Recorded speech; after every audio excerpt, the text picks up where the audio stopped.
Hey guys, so 12.2 here, we're going to begin talking about surface area. All right, in surface area, we're going to work with prisms and cylinders first. Okay. So to define a prism, all right, a prism is just basically a box. Okay, so if you could draw a box, I'm going to draw the top and the bottom. Okay, those are called the bases. Okay, and I'm going to connect all these. All right, we have a box. So you see it, it's excellent, perfect. Now, the thing about this box is we've got some things about it, right? So a prism is just a box. It's a polyhedron. You're going to see that term. Polyhedron is just a three-dimensional polygon. The bases are the top and bottom. Okay, so the bases are always congruent and parallel. Right, the bases are always congruent and parallel. And the lateral faces are basically you connect all those vertices, and that creates the lateral faces. So it's this side and the front side and that side and the back side. Okay, so those are the lateral faces. Those are always, always, always parallelograms. In this case, they're actually rectangles, but they're always at least some type of parallelogram. Okay, now the height. All right, the height is the distance between the two bases. So the height is going to be, for something like this, like that. Okay, that would be the height. Now the thing about the height is, since it's the distance between the bases, it means it has to be the perpendicular distance between those two bases. So we have to have perpendiculars for both of the bases in order for it to actually be the height. So if this was offset a little bit, you'd have to draw it straight up and down in order to get the height. The surface area, right, just that terminology before I give you the theorem down there, the formula for it, it's just the sum of all the areas of all of those faces. Right? And the lateral area, more specifically, is just the sum of the blue parts, just the lateral faces, not the two bases. Okay? So the formula we're going to use is the surface area. S is surface area, is equal to the area of the two bases, 2 times the area of the two bases, area of bases. Okay, so you see that we've got one base down here, 2 base up on top. So the area of, well, you see there's 2 of them, so we need to find the area of 1, multiply it by 2, since they have to be congruent, so they're the same thing. All right, plus the perimeter, all right, the perimeter of one of the bases. Okay, so if you see here in blue, I'm outlining that base. P means the perimeter of the base, so you need to find the perimeter of one of the bases. And multiply that by h, the height, which you already see on there. Okay, so basically, you can think of it this way. We've got 2 bases, so 2 times the area of the bases. Now if you find the perimeter of the base and multiply it by the height, that's going to give you the area of all of those lateral faces. That's why you do P times H. So that's pretty much where that comes from. Now, cylinders, very, very similar. Okay, it's a solid, once again, another polyhedron, okay, with congruent circular bases. So you're going to draw 2 circles and connect them. Okay, the best you can. So that's a cylinder. Now, a cylinder has the very same surface area equation, right? But we can actually do some stuff with it. Okay, so think about this. We've got S is still surface area, B is still area of the base, right? C is circumference, right? Because we're working with circles, it's circumference, not perimeter. Okay, but we actually have formulas for area of a circle, right? Because 2 times the area of the base. Remember the base, the area of at any circle is pi r squared.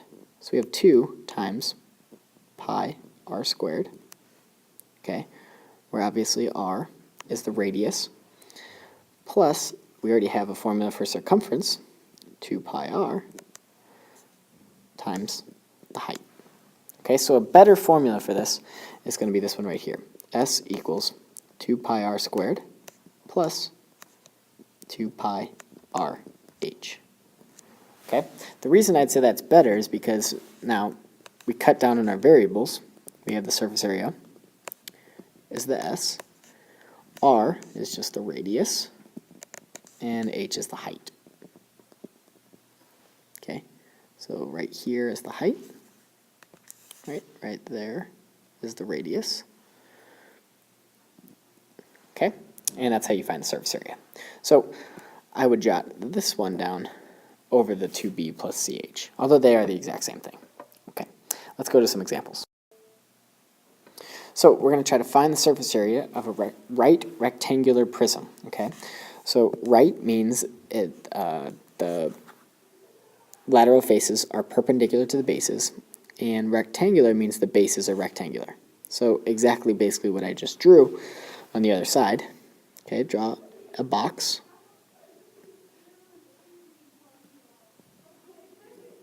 Okay, connect all these.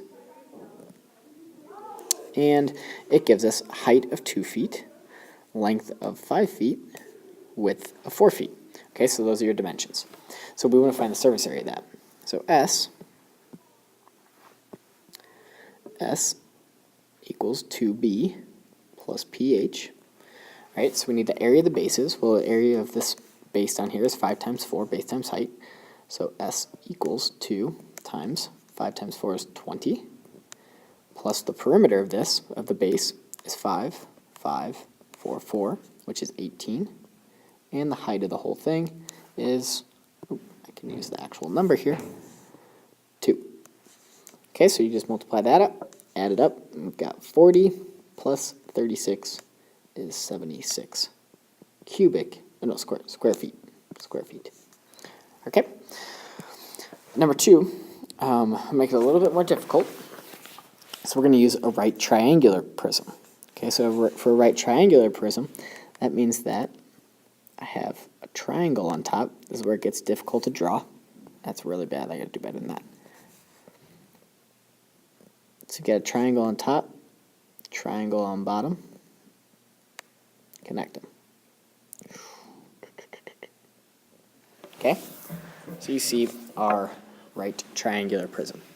Now, we have the base is an equilateral triangle with all the sides 6 inches. So we've got 6, 6, 6, those are all 6. And the height of the whole thing is 10. Okay, so now we can try to solve this. So we got S equals 2b plus ph. Okay, now some of these things are easy to do, some of them are kind of hard to do. Well, we have a formula back from last chapter for the area of an equilateral triangle. So that's s squared root 3 all over 4.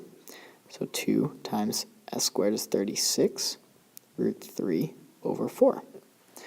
Okay, if you don't remember that, go back to your theorems in chapter 11 and you'll see area of an equilateral triangle and you'll see s squared root 3 over 4. Okay, plus the perimeter of the base is 6 plus 6 plus 6 is 18 times the height of the whole thing, which is 10. Okay, so the final answer for the surface area is going to be 36 over 4 becomes 9, right, reduces to 9, and 2 times 9 is 18, 18 root 3 plus 180 inches. Okay? Answer's always in square inches or square whatever units when you're doing surface area, just like regular area. Okay, one more problem. We're going to do another triangular prism. Okay, so draw triangles. Oh, I probably don't want it like that. Might take a couple times. It usually takes me a couple times to draw these things because they're kind of difficult. Okay, connect all of your vertices. And there it is.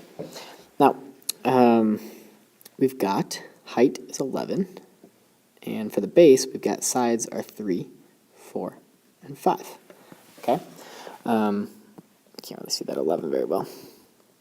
All right, so we need to find the surface area, 2b plus ph. Now, we have to work with that triangle. So a lot of times you're going to have to redraw your base. Okay? Redraw your base so you can actually see it. We have a 3, 4, 5 triangle. Well, you can notice that a 3, 4, 5 triangle is a right triangle. Okay? Because 3 squared plus 4 squared equals 5 squared. Okay, so since that's the right triangle, we've got a base of 3 and a height of 4. So we can actually solve for the area of that base.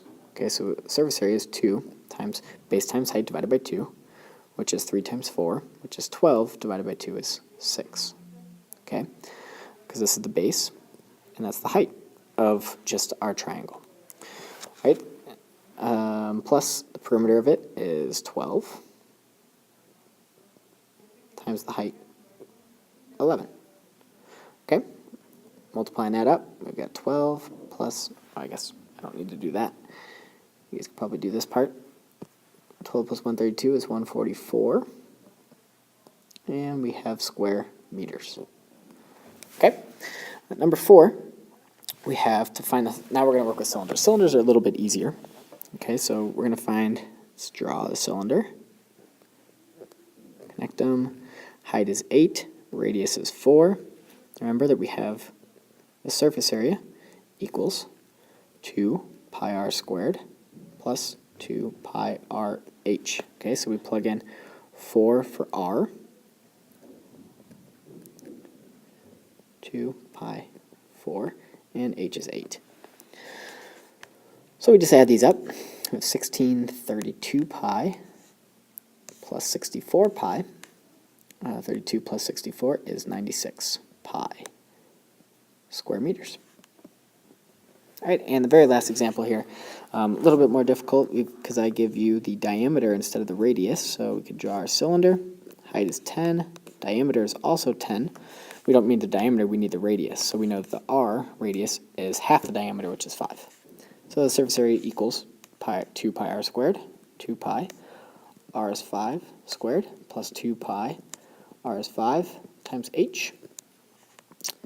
So that tells us we've got 25, r squared is 25, times 2 is 50, and 5 times 10 times 2 is 100. So 150 pi square feet. And that's all you got to do for this section.